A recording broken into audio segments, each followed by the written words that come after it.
berasal dari Tanah Gayo yang terletak di daerah Aceh Tengah. Tari ini menggambarkan kisah cinta antar abang beradik yang telah lama terpisah. Awal mulanya si abang pergi merantau di negeri orang. Setelah sekian lama terpisah, si abang pulang ke kampung halaman dan bertemu seorang gadis desa yang cantik jelita yang telah memikat hatinya sehingga ia ingin mendekati gadis tersebut dan ingin menjadikannya sebagai pendamping hidupnya. Si abang yang belum menyadari bahwa gadis yang memikat hatinya adalah adik kandungnya. Mereka tidak saling kenal satu sama lain karena sewaktu kecil sudah terpisah. Kemudian mereka menikah dan barulah mereka menyadari kalau mereka adalah abang beradik lewat tanda lahir di leher sang istri. Si abang langsung merasa terkejut dan marah kepada dirinya sendiri atas dosa karena menikahi adiknya sendiri.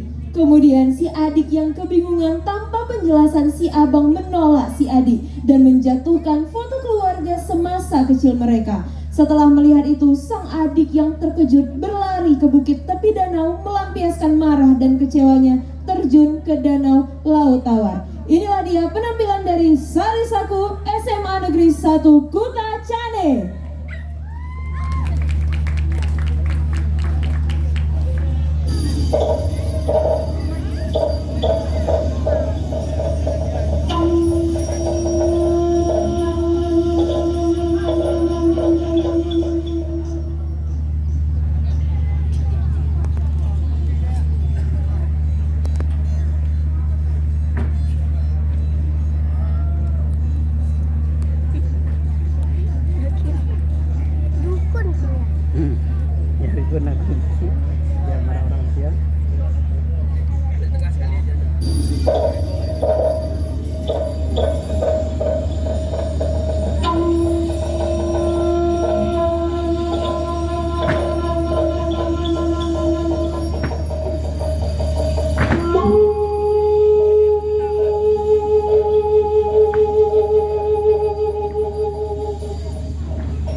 Sanggar Sarisaku SMA 1 Kutajane.